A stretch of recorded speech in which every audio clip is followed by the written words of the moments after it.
Ei, você aí, já está cansado ou cansada de procurar por diversas videoaulas sobre o modelo atômico de Thomson e achar apenas aquelas videoaulas rasas, que não aprofunda muito, fica apenas naquele modelo do pudim de passas? Você não consegue compreender de fato qual que é o motivo dele existir, ou até mesmo como que ele foi construído? Porque é exatamente assim que o vestibular cobra. Os vestibulares cobram de fato como que você compreende ali o modelo atômico, como que ele foi construído, o motivo dele ser construído e quais são as aplicações dele no dia a dia. Então, se você está cansado de aprender apenas o básico e quer se aprofundar um pouquinho melhor na química, então fica até o final dessa videoaula que eu tenho certeza que você vai aprender bastante sobre o modelo de Thomson. Perfeito? Então, bora pro vídeo e vamos aprender!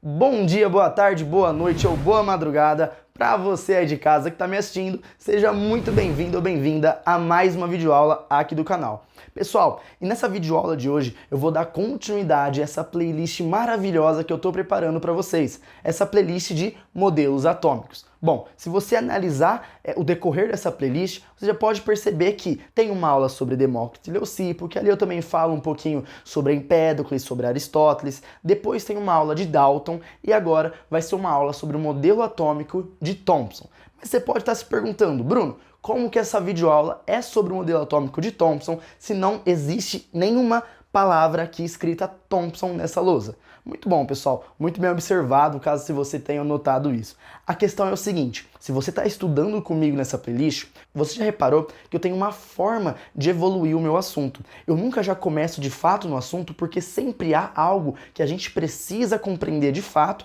para conseguir entender melhor sobre aquele assunto. Nada adianta eu já começar a explicar o modelo de Thomson para vocês se vocês não entenderem qual foi o motivo que ele surgiu e como que ele surgiu, quais foram os experimentos que existiram para ele surgir. Porque é muito interessante a gente conseguir compreender isso. Se você estiver duvidando a importância disso, vou provar para você agora mesmo. Bom, a questão é o seguinte, pessoal. Se a gente reparar, você pode perceber que nessa lousa eu estou falando aqui sobre William Crookes, o famoso experimento aqui do tubo de Crookes. Esse experimento cai bastante em vestibular e ele geralmente tem que ser abordado ali na parte dos modelos atômicos quando a gente fala de Thomson, porque foi algo complementar, foi algo que ajudou ali o modelo de Thomson a ser criado. E isso é exatamente o que cai no vestibular. Olha só, eu separei 10 exercícios para vocês que eu tô deixando aqui na descrição. Você vai clicar aqui e vão ter dois links. O primeiro link vai levar a 5 exercícios e o segundo link vai levar a outros 5 exercícios. Nesses exercícios são todos exercícios de vestibular. Já separei isso para você, já deixei pré-selecionado. Basta você clicar, vai levar até o formulário. Responde o formulário e depois você vai saber se você acertou ou se você errou aquela questão. E caso você tenha acertado ou errado, você pode acessar ali também a resolução comentada em vídeo que foi gravada por mim. Isso mesmo, além de eu separar os 10 exercícios para vocês, eu também fiz uma correção em vídeo de cada exercício para não restar mais dúvidas. Então é o seguinte, pessoal, acesse esses formulários aqui depois dessa videoaula e treina exatamente o que está acontecendo aqui, o que você aprendeu, porque nada basta você apenas aprender se você não pratica. Então eu te dou o passo a passo aqui, eu te ensino o conteúdo de fato, aprofundo, trago aqui diversos aprofundamentos e depois você vai e treina aqui com os exercícios que eu mesmo separei para vocês. Caso tenha alguma dúvida, também tem a resolução comentada em vídeo de cada exercício para te ajudar. Perfeito? Então bora lá e vamos dar continuidade a essa playlist aqui, ó. Pessoal, a questão é o seguinte. Quando nós analisamos aqui o modelo de Dalton, você pode perceber que o modelo de Dalton, ele é aquele modelo que fala que o átomo é uma esfera maciça e indivisível. Perceba que nesse modelo a gente consegue notar que teve diversos avanços quando comparado com o modelo anterior, que é o de Demócrito e Leucipo. Só que ele ainda tem algumas falhas. E uma das falhas que eu gostaria de ressaltar para vocês é o seguinte, que ele não explica a natureza elétrica da matéria. Então ele não está explicando a parte da eletricidade. Só que aí você pode se perguntar, Bruno, mas é claro que ele não vai explicar, porque na época que foi construído o modelo de Dalton, será que ele estava muito aprofundado a parte da eletricidade? Será que a gente já conhecia de fato? Bom, pessoal, a questão é, tá vendo esse carinha aqui, olha, Tales de Mileto? O Tales de Mileto já abordava, olha, faz um tempo já, o quê? A natureza elétrica. Ele já mostrava aqui que quando o âmbar, ele se atritava com a lã, tinha algumas propriedades ali de eletricidade se demonstrando. Claro, não foi com tanto aprofundamento como os conhecimentos que a gente tem hoje, mas já estava sendo sim abordado ali por Tales de Mileto. Então era algo que já era conhecido e o modelo de Dalton ele não conseguia explicar a respeito disso. E olha só, pessoal, quando nós falamos a respeito de falhas de modelo atômico, não quer dizer que pelo fato de ter uma falha em um modelo atômico, que ele tem que ser esquecido, tem que ser ignorado e não ser estudado. Porque perceba o seguinte, até hoje nós falamos a palavra átomo, e o átomo ele foi muito bem trabalhado inicialmente sobre quem? Com Demócrito e Leucipo. Perceba que por mais que Demócrito e Leucipo tenham suas falhas no seu modelo atômico, já caiu por terra, a gente utiliza ainda a palavra átomo. E no modelo de Dalton não vai ser diferente. Por mais que tenha as falhas do modelo de Dalton, nós utilizamos sim algumas ideias até hoje sobre esse modelo. E assim como vocês vão perceber que o modelo de Thomson, que eu vou ensinar para vocês, também tem as suas falhas e nós utilizamos sim alguns conceitos dele até hoje e assim por diante. Ok? Então vamos lá. Pessoal, a questão é, nós entendemos aqui então que tem uma falha no modelo de Dalton, que era o modelo mais recente antes do modelo de Thomson, e que era justamente por não explicar a natureza elétrica da matéria. Por que eu estou ressaltando isso? Olha só, quando a gente fala aqui sobre o William Crookes, lá em 1850, aconteceu um experimento que hoje nós chamamos de tubo de Crookes. E o experimento do tubo de Crookes, ele fala o quê? Ele fala sobre o estudo da condução da corrente elétrica em gases a baixas pressões. Então perceba o seguinte, qual que era a falha do Dalton? Não abordar a natureza elétrica da matéria. Qual que é o contexto aqui do experimento do tubo de Crookes? Exatamente isso, o estudo da condução de corrente elétrica. Então, pessoal, analise aqui e perceba como isso daqui, como o experimento do tubo de Crookes, ele já estava caminhando para a evolução que vai ser abordada lá no modelo de Thomson, ok? Então, aqui a gente já está falando sobre a eletricidade e esse daqui é o experimento do tubo de Crookes. Como que é o experimento do tubo de Crookes? Vou te explicar. Olha só. Aqui nós temos o tubo, que nós chamamos do tubo de Crookes, no qual nós temos dois eletrodos metálicos. Nós temos aqui um eletrodo e aqui outro eletrodo, no qual esse eletrodo ele tem o polo positivo e esse eletrodo ele tem o polo negativo. O eletrodo de polo positivo nós chamamos de ânodo, enquanto o eletrodo de polo negativo nós chamamos de cátodo, ou seja, eletrodo de polo positivo é o ânodo, eletrodo de polo negativo é o cátodo. E o que significa esse espaço aqui embaixo? Aqui a gente está mostrando o vácuo que existe aqui no tubo de Crookes. E perceba, pessoal, que esses dois eletrodos, eles estão interligados aqui ao quê? A uma fonte de alta voltagem. Bruno, mas como assim uma fonte de alta voltagem? O que é uma alta voltagem? Qual que é o valor que a gente pode colocar? Bom, nesse caso, nesse experimento, a fonte de alta voltagem é de aproximadamente 10.000 volts. Pessoal, isso daqui, por mais que você não conheça, já dá para reparar que é sim uma fonte de alta voltagem, é sim um valor muito alto em relação ao que a gente está colocando aqui. Então perceba que é muito interessante a gente compreender de fato cada pedacinho desse experimento para entender o que está acontecendo aqui. Então esses eletrodos eles estão ligados a essa fonte de alta voltagem, no qual eles estão aqui dentro de um tubo, e nesse tubo, pessoal, existe o quê? Uma substância gasosa a baixa pressão. Lembrando que a nível do mar, a pressão é 1 atm, é igual a 1 atm. Sabe qual que é a pressão que está aqui dentro desse tubo? Olha só, 0,01 ATM. Então dá para a gente notar também que a gente está trabalhando aqui com valores de baixa pressão, certo? Então vamos lá. Então aqui no tubo de Crookes nós temos os eletrodos de polo positivo e negativo ligados a uma fonte de alta voltagem, no qual aqui é aproximadamente 10.000 volts. Aqui dentro a gente tem aqui o quê? Uma substância gasosa a baixa pressão. Outro nome que nós podemos dar a essa substância aqui gasosa a baixa pressão é o gás rarefeito. Pode aparecer para você também nos livros que você lê sobre esse assunto ou também no exercício que você for resolver a respeito disso, ok? Então vamos lá. Sabendo disso, pessoal, quando a gente coloca em prática esse experimento, a gente pode reparar que aparece um feixe luminoso, que eu estou representando aqui pela cor verde. Eu acho que aqui na câmera não está conseguindo pegar o verde, está ficando da mesma coloração amarela. Mas confia em mim, essa parte aqui é verde e essa parte aqui está em amarelo para a gente conseguir diferenciar. Mas o que acontece, pessoal? Esse daqui é a representação gráfica do experimento do tubo de Crookes, mas agora eu vou explicar de fato para você como que ele acontece. Olha só, aqui nessa parte da lousa eu trouxe para você a explicação do tubo de Crookes. Quando a gente está ligando ali a fonte de alta voltagem, a gente vai aplicar uma DDP nesses eletrodos. Então perceba o seguinte, o que é uma DDP? Uma DDP é o diferencial de potencial elétrico. Mas o que é o potencial elétrico? Pensa comigo, vai ter um material A e um material B. Esses materiais, eles puxam com uma certa força, digamos assim, os elétrons. Então o que acontece, pessoal? Cada um vai estar puxando o elétron de uma força. Aquele que puxar com uma maior força, ele vai conseguir atrair e vai conseguir fazer o elétron ir até ele. Então o que acontece? É exatamente nesse ponto que a gente tem que trabalhar.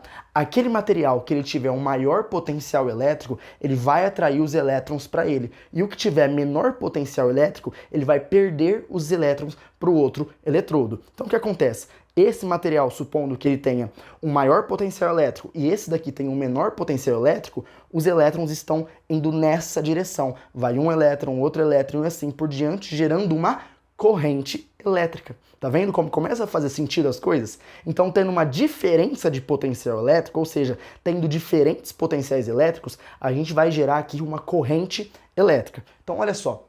Aplicado uma DDP, observa-se um feixe luminoso em direção do cátodo ao ânodo. Então perceba o seguinte, pessoal.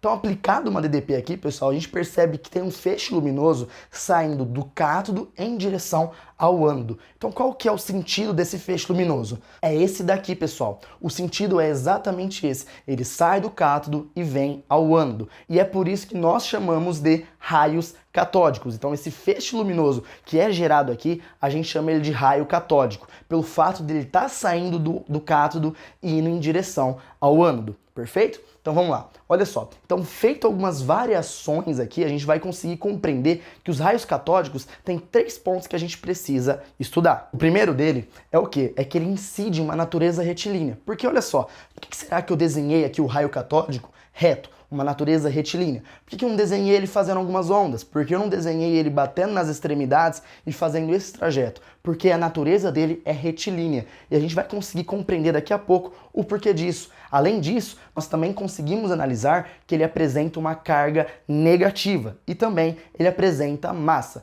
Mas a questão é, como que será que descobriram essas informações? Porque se imagine num lugar, você olha para esse experimento, você vê um feixe luminoso aqui, e aí você consegue, através desse feixe luminoso, conseguir identificar que ele tem uma natureza retilínea? Esse daqui é um pouco mais fácil. Será que você consegue identificar que ele tem uma carga negativa ou que ele tem aqui também uma massa? Será que a gente consegue identificar isso de uma maneira fácil? Como que será que isso foi feito na prática? E é esse o assunto que a gente vai abordar nessa segunda lousa dessa videoaula. Perfeito? Então, pessoal, recapitulando, aqui nós trabalhamos com uma falha do modelo de Dalton, apresentei para vocês a representação gráfica do tubo de Crookes, expliquei um pouco melhor do tubo de Crookes, agora nós vamos entender de fato esse experimento do tubo de Crookes. Tudo isso daqui é de extrema importância para que você consiga entender o que está acontecendo ali nesse experimento. Você vai perceber isso muito bem na próxima lousa, ok? Então agora eu vou dar aquele espaço para o seu print e te encontro na próxima lousa.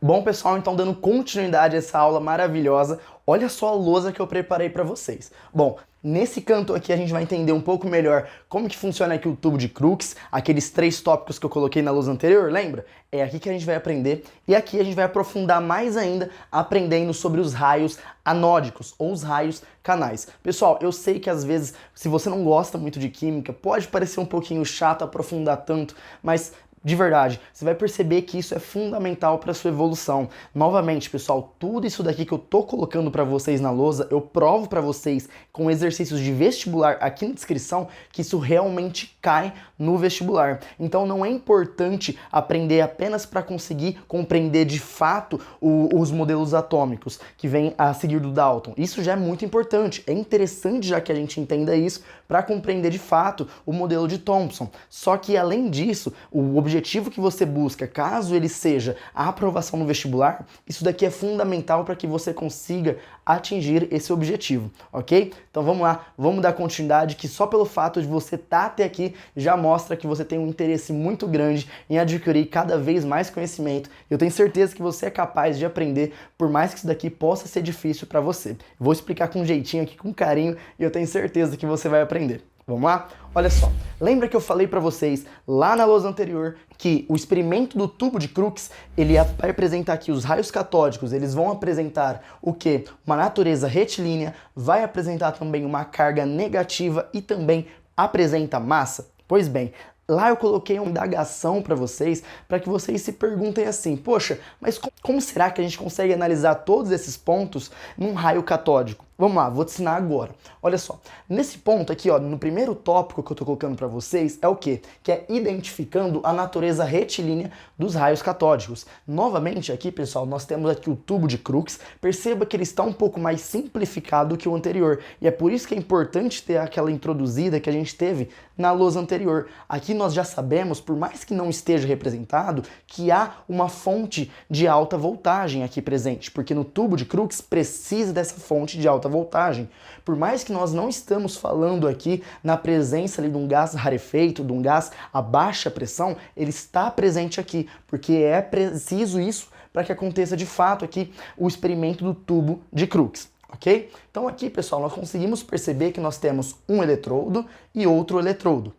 Nesse eletrodo, nós percebemos que nós temos um polo negativo e nesse eletrodo um polo positivo. Portanto, esse eletrodo de polo negativo é o cátodo, enquanto o eletrodo de polo positivo é o ânodo. Por mais que no exercício de vestibular que você vai responder, caso não apareça quem é o cátodo e quem é o ânodo, basta você olhar para os polos. Olhando para os polos, você já consegue perceber que o negativo é o cátodo e que o positivo é o ânodo. Perfeito? Então vamos lá. Perceba aqui, pessoal, que os raios catódicos, novamente, estão saindo do cátodo, indo em direção ao ânodo. Novamente, olha só, indo nessa direção, e esses daqui são os raios catódicos. Mas perceba que o eletrodo do ânodo, ele está diferente. Ele tem um formato diferente. E por que é isso, pessoal? Isso daqui foi muito importante para a gente conseguir compreender como que ele interagia em relação aos raios catódicos. Perceba que conforme os raios catódicos eles batem aqui, gera uma sombra. Vamos lá, vou tentar simular aqui para vocês. Tá vendo que conforme eu coloco aqui a iluminação tá gerando essa sombra? Foi algo semelhante que aconteceu ali com os raios catódicos. Porque conforme eles vão de encontro aqui com o ânodo, gera uma sombra com o formato aqui do eletrodo do ânodo. Ok? Vou trazer daqui a pouco um exemplo que fica muito mais claro para você conseguir identificar isso daqui. Então, como que eles identificaram a natureza retilínea dos raios catódicos? Muito simples. Colocaram aqui o eletrodo com um certo formato e conseguiu verificar que conforme os raios catódicos incidiam aqui no eletrodo do ânodo, formava uma sombra, ou seja, conseguia perceber que estava indo em natureza retilínea. Porque concorda comigo que se ele estivesse indo, por exemplo, nesse formato aqui, se ele fosse chocando com a parede do tubo, não ia formar uma sombra perfeita desse eletrodo do ânodo? Muito bem, e é exatamente por isso que formou a sombra, porque o formato dele, a direção dele foi exatamente retilínea, formando então a sombra. Fácil, né? Então vamos lá. Ó, agora vamos mostrar como que foi identificado a carga negativa aqui dos raios catódicos. Como que você faria isso? Ó, é um jeito muito simples. Você já ouviu falar dos ímãs, certo? Quando você coloca ali o ímã no metal, ele gruda. Olha só. Quando a gente coloca aqui, novamente, aqui tem um tubo de Crookes com os raios catódicos saindo do cátodo e vindo para o ânodo. Perceba que nesse caso não foi necessário usar um eletrodo com certo formato. Bastava que ter o ânodo que já estava ótimo. Já ia servir para o que a gente precisava para essa variação do experimento. Aqui o diferencial está neste ponto, pessoal. Perceba que aqui existem o quê? Duas placas eletricamente carregadas, no qual a placa de cima ela é positiva, ela é carregada positiva, enquanto a placa de baixo ela é carregada eletricamente aqui negativa. Ou seja, nós temos aqui uma placa positiva e uma placa negativa. Os raios catódicos vindo em direção ao ânodo, a gente consegue perceber que quando eles interagem aqui com as placas eletricamente carregadas, tem um certo desvio. Eles não continuam a sua natureza retilínea. Eles interagem com a placa e sobem. interagem com a placa e sobem. Mas por que eles estão subindo e não estão descendo? Olha só. Essa parte aqui de cima, ela tem um polo positivo. E se ela tem um polo positivo e os raios catódicos estão se desviando, fazendo uma angulação para cima, em direção ali, se encontrando com a parte positiva, quer dizer que os raios catódicos, eles têm uma carga negativa. Faz muito sentido isso, né? Porque se a gente tem aqui uma placa eletricamente carregada positiva, quando o raio catódico interage e ele vai em direção ao positivo, quer dizer que ele é negativo. Lembra daquela frase? Os opostos se atraem, os iguais se repelem. Aqui no caso, está se atraindo porque são opostos. Então aqui o raio catódico é negativo e aqui as placas são positivas. Mas Bruno, e se os raios catódicos eles fossem para baixo? Isso indicaria que eles seriam positivos, mas não é o caso aqui. No caso, ele subiu, então ele é negativo. Será então que se eu inverter, colocar aqui embaixo positivo e aqui embaixo negativo, os raios catódicos vão desviar para baixo? Exatamente, pessoal. Não é uma regra desviar para cima ou para baixo. A regra aqui, no caso, é o quê? Que eles vão desviar indo em direção à parte positiva da placa, porque ele tem a carga negativa. Muito simples, né? Para deixar mais claro isso para você, eu achei um vídeo que ele é livre de direitos autorais. Então eu consigo mostrar para vocês nessa videoaula para ficar muito mais claro e mais objetivo isso daqui. Vamos lá, tô colocando esse vídeo agora na tela. Nesse caso, pessoal, a gente pode perceber então que tem a fonte, né, a fonte de alta voltagem que vai ser utilizada. Lembrando também que o link desse vídeo, caso você queira visitar o canal que criou ele, tá aqui na descrição, perfeito? Então vamos lá. Aqui então, a pessoa está ligando a fonte, né, tá ajustando a fonte e perceba que todo esse aparato tá ligado ali no tubo de crux. Certo? Então perceba que tem toda a questão dali, tá tudo ligado em relação ao fio e conforme ele vai ajustando, atinge a alta tensão e consegue ali ligar e consegue passar ali os raios catódicos que a gente está conseguindo visualizar. Lembra que eu comentei que estava ali com, no caso, o ânodo, ele estava com um formato diferente para conseguir verificar a natureza retilínea? Olha só, aqui a gente está conseguindo ver isso de maneira muito clara. Olha como que forma uma sombra. Isso é graças ao fato dos raios catódicos ter uma natureza retilínea. Bom, pessoal, já nesse segundo caso, a gente consegue ver aqui os raios catódicos, eles sendo desviados na presença ali de um ímã. A gente pode perceber que ele é desviado ali, se aproximando do polo positivo, já que os raios catódicos, eles têm um polo negativo, perfeito? O link desse vídeo também está aqui na descrição. Legal, né? Tá vendo como que deu para identificar facilmente aqui tanto a parte da característica retilínea formando a sombra, lá no primeiro exemplo, e no segundo mostrando também como que desvia com a presença de um ímã? Muito bacana isso, pessoal. Então vamos dar continuidade aqui. Ó, nesse terceiro tópico, a gente consegue identificar que os raios catódicos possuem massa. Como que isso é possível? Porque até então tinha um feixe luminoso. Falando de forma leiga, você olha para lá e parece uma luz. Você fala, poxa, olha só, tem uma luz dentro desse tubo. Mas isso é uma forma leiga de se falar. Aqui a gente está trabalhando com os raios catódicos. Então a gente olha da seguinte forma. Tá vindo um feixe luminoso aqui, tá vindo aqui os raios catódicos. E para a gente identificar que eles têm massa, a gente pode fazer da seguinte forma, que foi a forma que foi feita. Que é como? Colocou aqui um obstáculo móvel. Esse obstáculo, ele se movimenta aleatoriamente? Não, ele apenas é possível de se movimentar caso seja exercida uma força sobre ele. Imagine o seguinte, você tem ali uma roda, um moinho. Se você bate uma força aqui, olha, concorda comigo que o moinho faz isso? Ele vai se deslocar nesse sentido? É exatamente isso. Conforme o raio catódico ele bate no moinho, ele movimenta a pá do moinho para cá.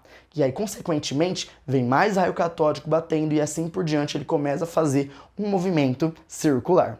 Quer saber como que isso daqui acontece de fato? Não achei um vídeo que está livre de direitos autorais para conseguir colocar nessa aula para vocês. Mas eu achei um vídeo aqui que tem direitos autorais e é por isso que eu não estou colocando na aula, eu vou deixar aqui na descrição. Na descrição vai estar ali o vídeo explicando como que acontece. Tem um experimento semelhante a esse, para você ver como que acontece esse movimento. É muito legal, é rapidinho, eu super indico você aí lá dar uma pesquisada, clicar aqui, que você vai conseguir entender de fato como que está acontecendo aqui, mostrando, fazendo a prova, no caso, que esses raios catódicos possuem massa. Ok, pessoal? Então aqui nós conseguimos comprovar que o raio catódico ele tem uma natureza retilínea, que além da natureza retilínea, ele também tem uma carga negativa e além disso, ele também apresenta massa. Olha que legal, pessoal. Isso tudo aqui vai ser extremamente importante para que a gente consiga entender lá na parte do modelo de Thomson, que já é na próxima lousa. Prometo para você que isso daqui vai fazer total diferença. E com isso daqui, com esse conhecimento que você adquiriu até agora, você já consegue responder diversas questões de vestibular, ok? Então vamos dar continuidade aqui. Olha só. Aqui nós vamos falar sobre o experimento do Eugene Goldstein. Aqui o experimento do Goldstein, que é mais famoso falar dessa forma. Em 1886, ele fez o experimento dos raios anódicos, ou aqui o experimento dos raios canais. Aqui no experimento do tubo de Crookes, nós temos os raios catódicos. Só que lembra que nós temos o cátodo e temos o ânodo. Aqui, o raio catódico sai do cátodo e vai em direção ao ânodo. Então quer dizer que os raios anódicos, eles vão sair do ânodo e vão em direção ao cátodo? Vamos lá, vamos conseguir compreender aqui para ver se é realmente isso? Olha só, o Goldstein, ele perfurou o cátodo e posicionou ele no meio do tubo. Olha só, perceba que aqui o cátodo, ele não está mais na extremidade, ele está no meio. E perceba que eu tentei simular aqui para você o que? Alguns furos. Ele fez alguns furos, alguns buracos, ou podemos chamar também alguns canais, ok? Então aqui fez alguns furinhos, fez alguns canais no cátodo, posicionou ele no meio do tubo e fez o mesmo esquema. Novamente, ele está ligado aqui a uma fonte de alta voltagem, tá bom? Não está representado, mas já mostrei para vocês que ela existe. Então aqui, o que acontece, pessoal? Aqui o eletrodo do ânodo, ele vai estar liberando aqui alguns raios, alguns feixes luminosos, só que a gente consegue perceber dois pontos muito interessantes nesse experimento aqui.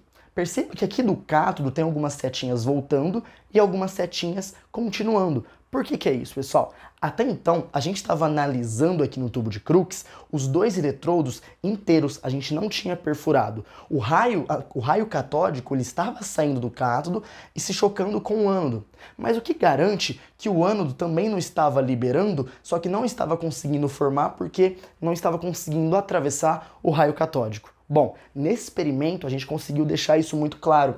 Olha só, o ânodo ele está liberando o feixe luminoso, que ele está interagindo aqui com o cátodo, só que ele está continuando, porque agora nós temos os canais, ok? Que são esses furinhos aqui. Então, essa seta que continua aqui é o que a gente chama de raios anódicos, que são os raios que saem do ânodo e vão em direção ao cátodo.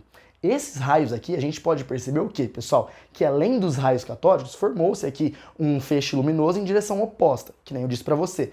Os raios catódicos continuaram sendo formados do cátodo em direção ao ânodo, só que em direção oposta, nós temos aqui os raios anódicos sendo formados. Os raios anódicos, eles apresentam uma carga positiva. Isso é muito interessante e é muito importante para a gente conseguir compreender de fato esse assunto. Olha só.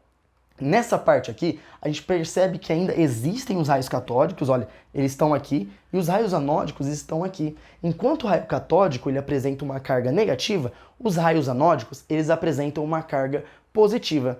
Mas o que será que isso é importante? Bom, para a gente ter algo neutro, a gente precisa de quê? De ter positivo e negativo se cancelando, se neutralizando, ok? Porque se a gente tivesse apenas uma carga positiva ou apenas uma carga negativa, ela não seria neutra e isso não é algo estável. Sabendo disso, a gente consegue perceber que após desse experimento aqui de Goldstein, a gente conseguiu confirmar a natureza elétrica da matéria, porque a gente já conseguiu mostrar tanto a parte positiva quanto a parte negativa aqui que existia no tubo de Crookes e também no experimento de Goldstein. A gente conseguiu evidenciar essas partes. E junto com isso, a gente evidenciou também a neutralidade. Mostrou que tem a parte positiva e também mostrou que tem a parte negativa. Pessoal, isso daqui é fantástico. Olha que legal. A gente já conseguiu entender como que acontece no tubo de Crookes, já conseguimos entender como que acontece no experimento de Goldstein.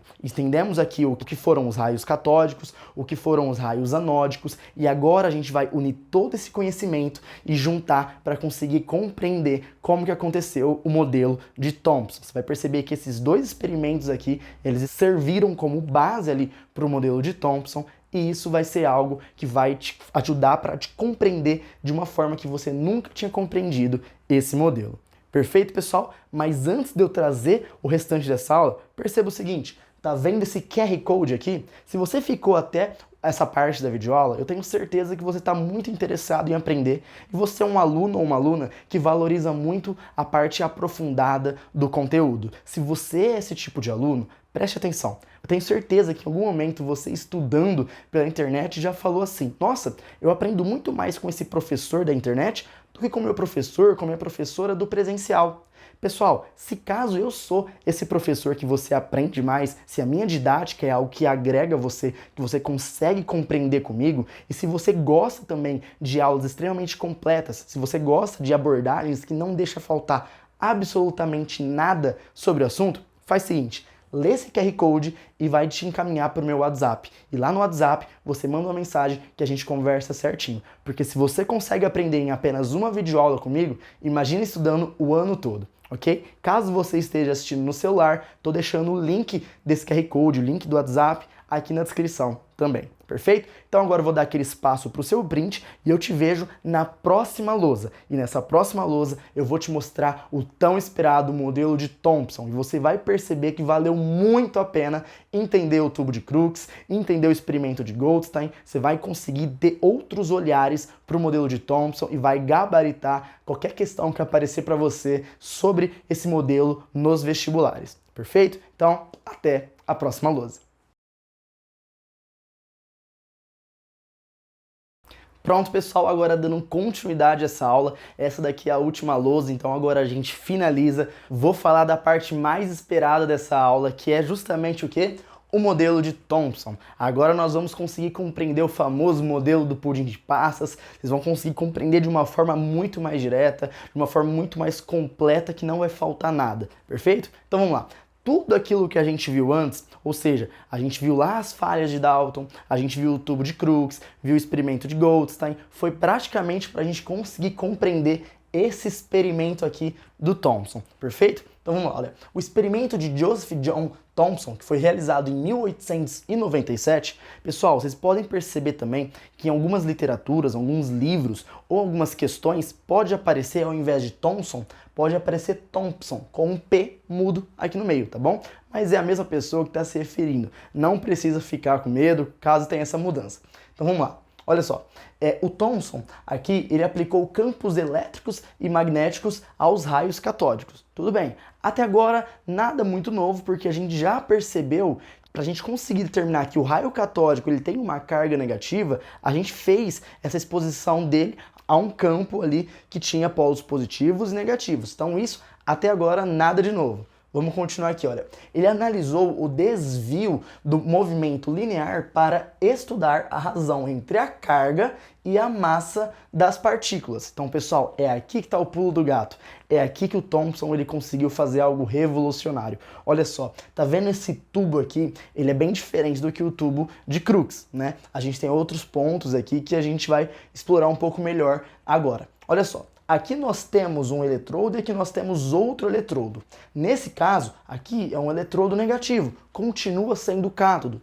Já nesse caso, é um eletrodo positivo, que continua sendo o ânodo. Lembra comigo? A gente já viu lá no tubo de Crookes. Quando um feixe luminoso sai do cátodo em direção ao ânodo, é o, exatamente, raio catódico. Esse raio catódico, ele passa aqui. Lembra que a gente já verificou que esse raio catódico, ele tem uma direção linear, ele vai seguir de forma linear aqui? Muito bem. E lembra também que a gente viu que o raio catódico, ele tem uma carga negativa? Olha só, pessoal, nesse experimento aqui, então, o raio catódico, ele sai do cátodo, claro, vai em direção ao ânodo, ele continua, só que quando é exposto a essas placas eletricamente carregadas, ele sofre um desvio. E para onde que é o desvio, Bruno? Para cima, para baixo? Se for para cima, para baixo, não interessa muito somente essas informações. O que nós temos que analisar aqui, pessoal, é o seguinte, nesse caso foi para cima, mas o que tem que ser analisado de fato? Por que foi para cima? Foi justamente pelo fato de aqui em cima a gente ter uma placa eletricamente carregada com um polo positivo. Lembra que o raio catódico ele tem uma carga negativa? Pois bem, então ele é desviado para cima para se aproximar aqui do polo positivo. Só que perceba que aqui no final nós temos aqui uma escala que foi marcada no vidro, no material. Então essa escala, pessoal, foi justamente para conseguir medir esse desvio que tem aqui. Olha só, se ele não tivesse um desvio, se ele continuasse de forma retilínea, que é a natureza dos raios catódicos, ele se chocaria nessa marcação aqui. Já que passou pelas placas eletricamente carregadas, teve um desvio se aproximando da parte positiva. Então, depois do desvio, ele se chocou, por exemplo, nessa marcação aqui. E foi exatamente com isso que o Thomson ele conseguiu estudar a razão entre a carga e a massa das partículas. Como que fez isso? Com o desvio do movimento linear, né? No caso seria linear, aí ele teve aqui uma angulação e conseguiu analisar essa marcação. Perfeito? Então, novamente, nós temos aqui uma fonte de alta voltagem, nós temos o raio catódico, temos a placa e o diferencial aqui, pessoal, foi o pulo do gato em conseguir analisar essa marcação, conseguir analisar esse desvio que fez aqui os raios catódicos. E através disso, foi uma revolução tão grande, pessoal, isso daqui, foi uma revolução tão grande que foi através disso daqui que a gente conseguiu comprovar a descoberta do elétron, que a gente tanto fala a respeito do elétron. Então, quando a gente fala aqui do modelo do pudim de passas, a gente já fala, poxa, primeira vez que aparece o elétron ali de fato, né? Muito bem, mas por que foi possível isso? Graças a esse experimento. E como que você conseguiu compreender esse experimento estudando a parte aprofundada antes, compreendendo de fato o tubo de Crookes e não só entendendo o que é o tubo de Crookes, mas entendendo também que o raio catódico ele tem uma natureza linear, que ele tem uma carga negativa e também que ele possui massa. Tudo isso foi muito importante para que a gente consiga entender. Mas Bruno, e o experimento de Goldstein? Onde que aparece aqui? Bom, ele foi muito importante para a gente conseguir compreender a neutralidade, porque da mesma forma que existem os raios catódicos, que eles são negativos, existem os raios canais ou os raios anódicos, que eles são positivos. Perfeito? Então toda essa parte que a gente estudou aqui de Thomson deu a ele um prêmio Nobel de Física. Olha que legal, você acabou de compreender um prêmio Nobel de Física. Claro, de uma forma mais simplificada, mas conseguiu compreender. Tá vendo que não é difícil? Tá vendo como que é bacana? Mas olha só, não foi tão simples assim. Para conseguir validar isso, para mostrar que ele realmente descobriu o elétron, nesse caso, não pode ser apenas esse experimento do jeito que está aqui.